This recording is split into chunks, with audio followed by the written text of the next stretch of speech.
From Gannon University, it's the Edge Podcast. The Edge Podcast. It's the Edge Podcast.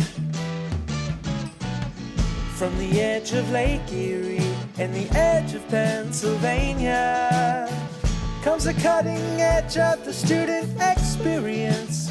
It's the Edge Podcast. Hey there, and welcome to another very special episode of the Edge Podcast. My name is Teddy Rankin. We've got a great guest for you today. It's Dr. Keith Taylor, president of Gannon University, but we've also got some guest hosts. So Alli and Bella both work for Edge, and they have blogs about wellness and organization, and they've got some questions for Dr. Taylor about those topics. I'm really interested to see how their conversation turns out. So without further ado, they're just going to take it away. Hope you enjoy. Also, check out all the other cool content on GannonEdge.com. I'm out.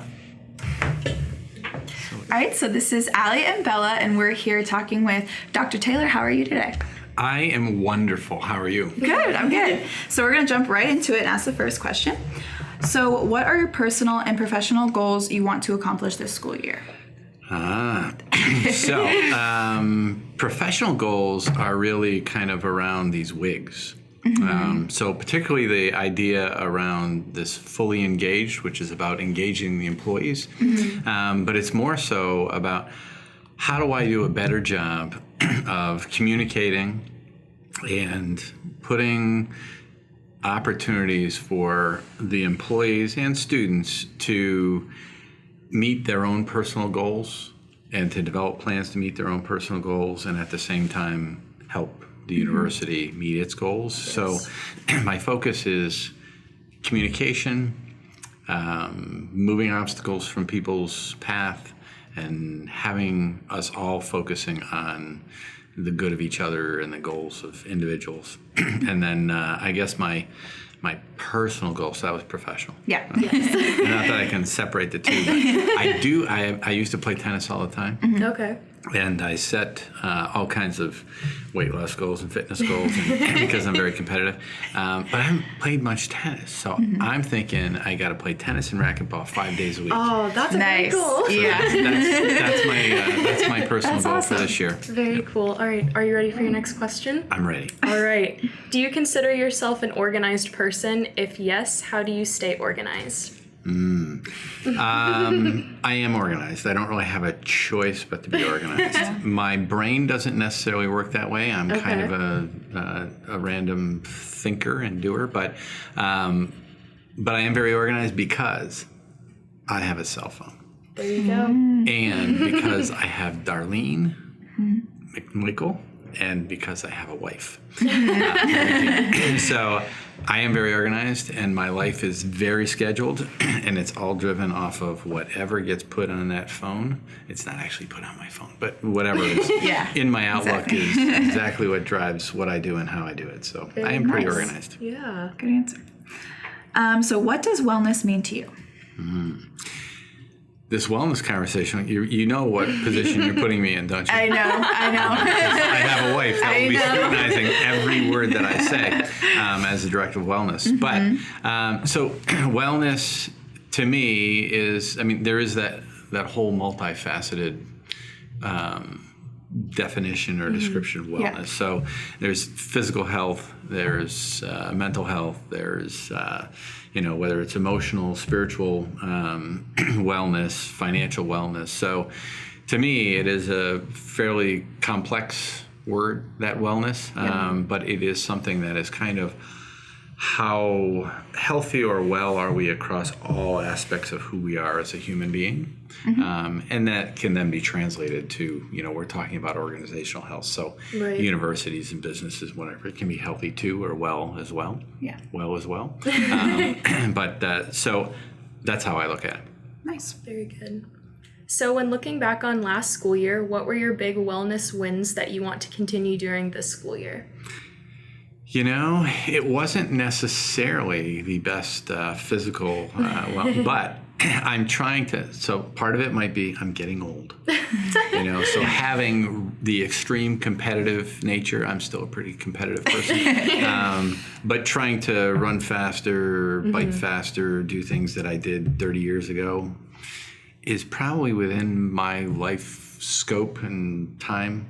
Not going to happen. It could. I mean, That's so if that true. was my whole... So I would say that I was more realistic with myself and built more balanced habits of it's okay to go out for a walk. It's okay to Right. play golf. It's okay to just get out and hit tennis balls with my son and not have everything have to be A competition. insanely competitive and that when you're done you're exhausted. It's okay to just do some moderate Yeah. exercise and get out there and do something. So that I guess would be I'm moving in the right direction. I'm growing up a little bit. Definitely. Yeah. So going off of that question, what do you think your biggest struggles were? Well, you already asked about organization. I mean, the schedule is life is busy. Yeah. But everybody's life is busy, so that's a lame excuse.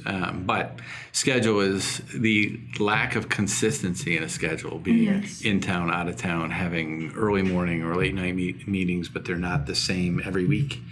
So it's tough to decide I'm going to work out at lunchtime every day. Yeah. Well, that's not going to happen, or even early morning. So so schedule is probably the toughest thing that makes it a struggle.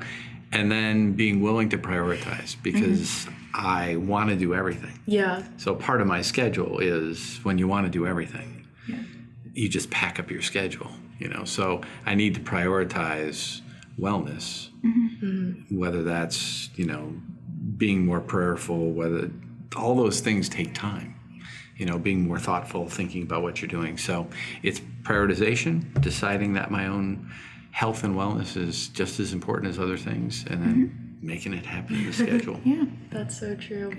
So one more to play off of that question. What attitudes or behaviors helped contribute to your past wellness wins? So some of the things that are my biggest challenges are also strengths. I am exceedingly competitive. I don't like losing. I don't like not meeting goals, and I am persistent.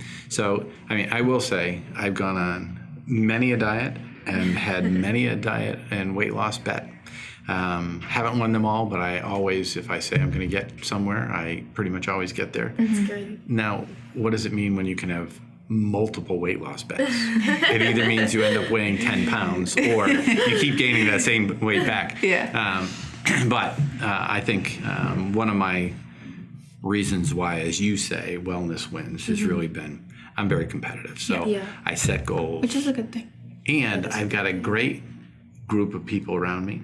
Help motivate The you. more you surround yourself with good people and people that have the type of behaviors that you want to emulate. So I'm married to a wonderful woman who is very much committed to her health, our family's health. I work with a team of people that work out regularly, that are very faithful and are, committed to their own spiritual development, so I just hang around people that I can be motivated by and that make sure that they hold me accountable. That's Nice. very true.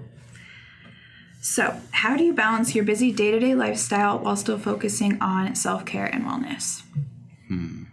I'm not sure that that's any different than my other answers.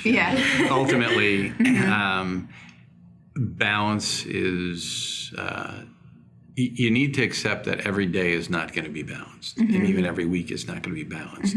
So you have to look over a longer period of time and say, all right, next week's going to be so crazy and I'm going to be in 3 different countries that I'm probably not going to work out 5 days next week. Which means this week I need to be more serious about it. Tomorrow is a big dinner out and a breakfast and a whatever where I need to be. Well, I could try and be better about my eating, but I don't necessarily have that level of willpower. So today and the day after, I should make sure that I have a better diet plan. So, so there's, it's looking over longer periods of time whether that's a week's time or multiple days or multiple months, and then making a commitment to how you're going to try and balance your life over that period of time, as opposed to every minute and every day thinking you have to try and be perfect. And Yeah, I'm not right. perfect, and that will never happen.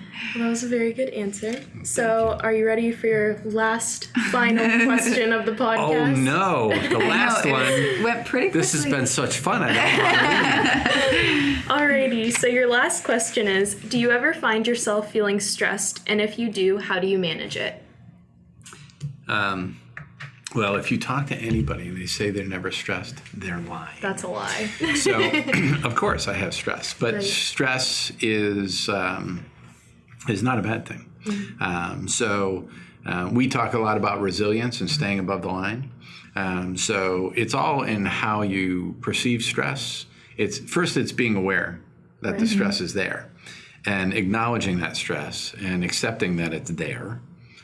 But then you choose whether that's good or bad. Yeah. I choose that it's good. So when I see something that is stressful, something that's another thing I need to do, I look at it as a challenge. I look at it as an opportunity to say, okay, I like solving problems. I'll figure out how to get that done. And when things in life are pushing you into a place where it's pretty easy to say, boy, things are hard and woe is me. I don't go that place very often, that place very often.